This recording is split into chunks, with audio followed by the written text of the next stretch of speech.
Hello and welcome to this episode of Kennedy Saves the World.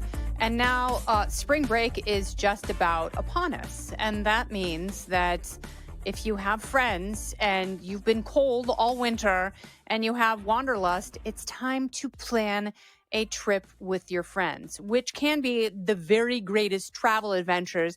And I am a huge fan of spontaneous travel. Now, some trips that you take, like when Kat and I went to South Africa last October, you have to plan that because you have to make reservations long in advance. You have to make sure you have shots and necessary travel documents. Some places, obviously, you need visas and special permission and things like that. So there are places, and the more exotic, the more intense, the farther away, the more you're going to have to plan. But some of the very best excursions that I've had with friends have been last minute. And I always encourage people to do that. And with the advent of things like Airbnb and VRBO, there are so many places in great cities where you can split an apartment for a lot cheaper than you can find a hotel, which also allows you to have breakfast in your place and make coffee, and you save a bunch of money because if you have great friends, sometimes your best friends don't have great salaries. So you have to find a way of traveling together that if you're a travel snob, you're going to have to accommodate someone else unless you are planning on paying for the accommodations. And don't do that if you are going to be resentful of someone else. It's much better for you to do a little bit of apartment living for a few days and have a better time. And if you really need to experience luxury with someone who's on a budget, then you can be the one who pays for a nice dinner one night. Other than that, really go with it. And that is the key to traveling with your friends is you have to be easygoing. You cannot stress yourselves out. Don't worry if you have a delay. Don't worry if you have a long layover. There are always ways of making things fun. And things like that, travel snafus, they do happen. We were coming back from Italy in 2021 at the end of the summer, and it was a pretty short trip.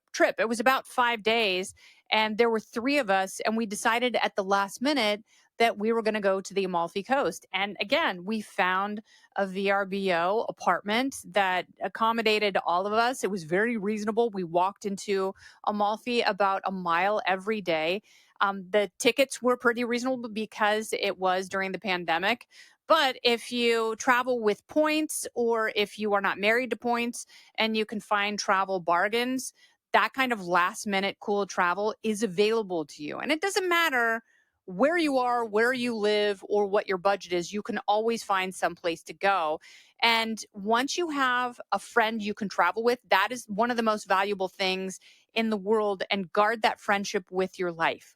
Because if you don't know someone very well and you get into an unpredictable situation with a lot of variables and they overreact, it can strain the entire trip and the friendship. That's why you have to know that you're traveling with the same like-minded group of people, and just make sure that you have had some sort of an overnight experience with each other in the past, or you trust that this person has enough wherewithal that they have traveled on their own. So someone who has traveled solo, that's a really good person to plan a trip with because they know how to A, take care of themselves, and B, roll with the punches when things don't always go well.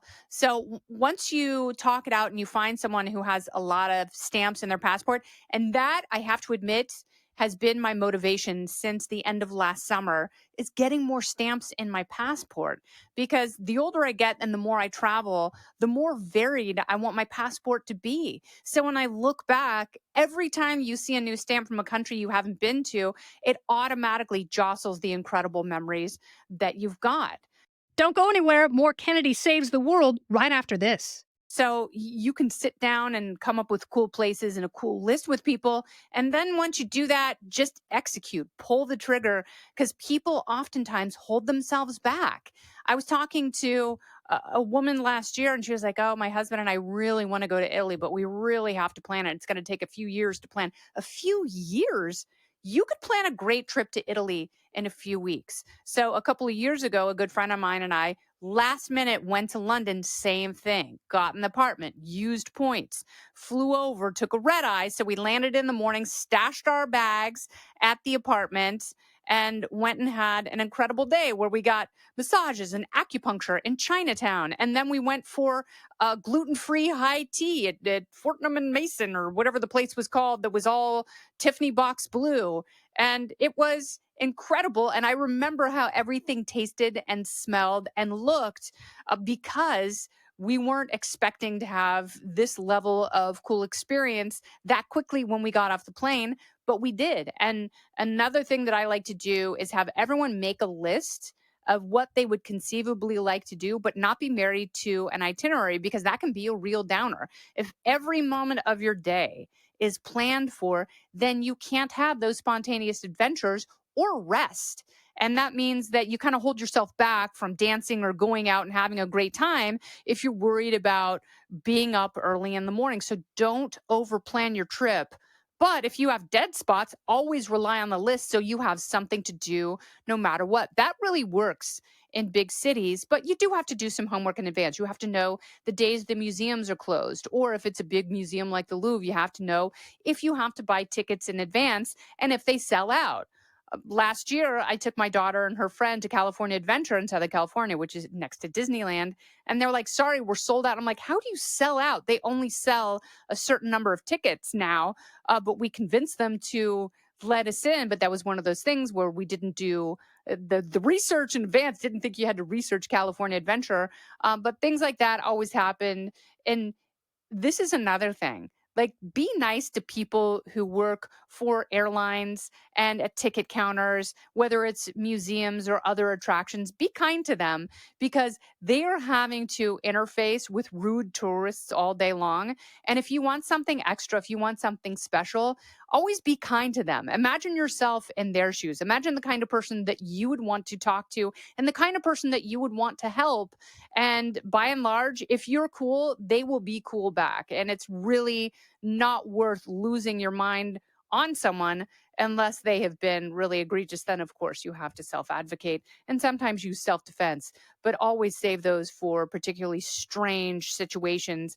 And if it ever feels like it's getting into danger, take yourself out of the context, move, leave, walk, get in a cab, do whatever, move to another part of the club or the airport if something is going sideways, because it's really not worth getting into that stuff. Because as we know, since the pandemic, people are totally unpredictable. And I do not recall seeing so many fights on planes and in airports and at theme parks as now, because it seems like things used to go from yelling to maybe pushing, and now they go from yelling to a full-blown melee with dozens of people, and you never want to get in a fight at an airport or on a plane because you will land on a no-fly list, and you don't want that, especially if you're flying with your bestie somewhere cool. Always arrive safe, rested, and happy. If you are taking a red eye, the best advice I have is hydrate the 3 days before. Also, get 3 solid nights of sleep before you fly on a red eye, because you will not be running a sleep deficit. That way, if you only have 5 or 6 hours at best on a flight when you land, you are still rested because your body has been plenty rested and hydrated. Don't drink 2 hours before the flight so you don't have to get up and use the loo, because that will also disturb your sleep. Go somewhere you've never been. Challenge yourself.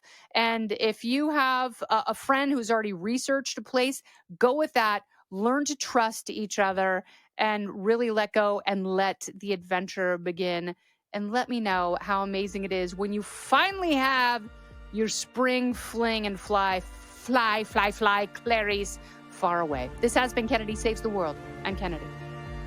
Listen ad-free with a Fox News Podcast Plus subscription on Apple Podcasts, and Amazon Prime members can listen to this show ad-free on the Amazon Music app. Oh, go ahead and leave me a review while you're there. I'd love to hear what you have to say.